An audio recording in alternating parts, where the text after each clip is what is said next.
السلام علیکم دوستو، میرا نام ہے علی شفیق اور آپ دیکھ رہے ہیں fancy birds and animal info. آج کی اس ویڈیو میں ہم بات کریں گے سنیک آئیلینڈ کے بارے میں۔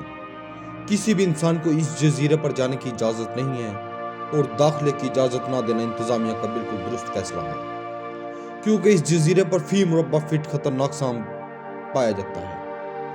برازیل کے ساحل کے ساتھ 33 کلومیٹر دور اس جزیرے پر کوئی بھی مقامی شخص پیدل سفر کرنے کی ہمت نہیں کر سکتا۔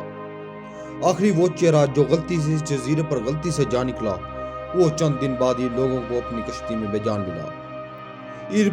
اس پوری سراٹ جزیرے کو کوئمیڈا آئیلینڈ یا سنیک آئیلینڈ بھی کہا جاتا ہے، یعنی سانپوں کا جزیرہ بھی کہا جاتا ہے۔ سانپوں کا جزیرہ بھی برازیل کی سرزمین سے جڑا ہوتا تھا، لیکن 10,000 سال پہلے جب سطح سمندر میں اضافہ ہوا تو اس میں سرزمین کے اس حصے کو الگ کر کے جزیرے میں تبدیل کر دیا۔ سانپوں کا جزیرہ غیر آباد ہی رہتا ہے۔ برازیل حکومت نے کسی بھی شخص کا وہاں داخلہ ممنوع قرار دے رکھا ہے۔ آخری انسان جو اس جزیرے پر گیا 1920 کی دہائی کے آخر میں وہ بھی مردہ پایا گیا۔ 1920 کی دہائی کے آخر میں لائٹ ہاؤس کیپر تھا۔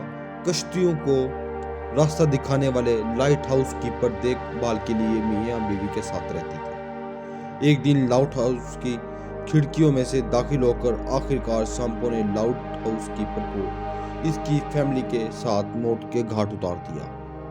اب وہاں مستقل رہائش کسی کی بھی نہیں ہے، لیکن بحریہ وقتاً فوقتاً دیکھ بھال کے لیے لائٹ ہاؤس کا دورہ کرتی رہتی ہے اور اس بات کو یقینی بناتی ہے کہ کوئی ایڈونچر اس جزیرے کے قریب اپنی قسمت کو تو نہیں آزما رہا۔ حکومت کی طرف سے صرف 2 طرح کے لوگوں کو وہاں جانے کی اجازت ہے۔ ایک نیوی کو، جو وہاں جا کر لائٹ ہاؤس کی دیکھ بھال کرتی ہے اور مرمت کرتی ہے۔ دوسرا ریسرچرز کو، جو وہاں جا کر سانپوں کے اوپر تحقیق کرنے جاتے ہیں۔ سوال یہ پیدا ہوتا ہے کہ سانپ اتنی بڑی تعداد میں وہاں آئے کیسے؟ یقیناً یہ تیار کر تو نہیں آئے ہوں گے۔ ایک مقامی داستان کے مطابق اس جزیرے پر سمندری ڈاکوؤں نے خزانہ دفن کر رکھا ہے، جس کی حفاظت کے لیے انہوں نے یہاں سانپ چھوڑ دیے ہیں، لیکن یہ وجہ کچھ زیادہ معقول دکھائی نہیں دیتی رہی، کیونکہ ڈاکوؤں نے ایسا ہی کیا ہے جو ان ڈاکوؤں کے لیے واپس آنے پر ان سانپوں نے انہیں بھی ڈس لینا چاہیے، لہٰذا ڈاکو انہیں کبھی چھوڑ کر نہیں جائے گا۔ ایک دوسری وجہ جو سمندری ڈاکوؤں کی کہانی سے کم دلچسپ ہے، لیکن حقیقت وہی معلوم ہوتی ہے۔ حقیقت یہ ہے کہ اتنی کثیر مقدار میں سانپوں کی موجودگی سطح سمندر کی کم ہوتی ہوئی سطح کا نتیجہ ہے۔ جب 10,000 سال پہلے یہ جزیرہ برازیل سے الگ ہوا تو یہاں سانپوں کی تھوڑی سی مقدار موجود تھی، لیکن وقت گزرنے کے ساتھ ساتھ یہاں کے دوسرے جانور ان سانپوں کا شکار بنتے گئے اور یوں سانپوں کی تعداد روبرو بڑھتی چلی گئی۔ جزیرے پر بہت سے خطرناک سانپ اور مہلک قسم کے سانپ پائے جاتے ہیں، لیکن سب سے زیادہ خطرناک گولڈن سنیک ہے۔ سانپوں کی یہ قسم مہلک ترین سانپوں میں سے ایک ہے۔ سانپوں کی قسم دنیا میں صرف اس جزیرے پر ہی پائی جاتی ہے۔ Golden lance head snake 1.5 foot لمبے ہو سکتے ہیں۔ ان کا زہر دوسری جگہوں پر پائے جانے والے ان کے قریبی کزن پٹ وائپر کی نسبت 5 گنا زیادہ طاقتور ہوتا ہے۔ پٹ وائپر اتنے زہریلے ہوتے ہیں کہ جس انسان کو کاٹتے ہیں وہ 1 ہی گھنٹے میں مر جاتا ہے۔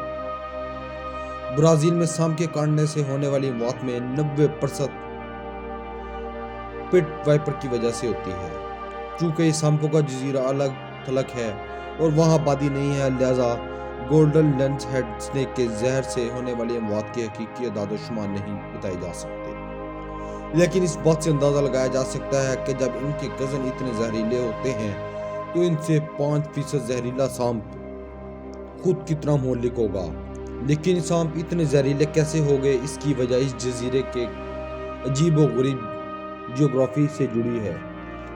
یہ مادہ گرینڈ سمندری بالکل الگ ہے، اس لیے اس جزیرے کے سانپوں کا سوائے پرندوں کے کوئی شکار نہیں تھا۔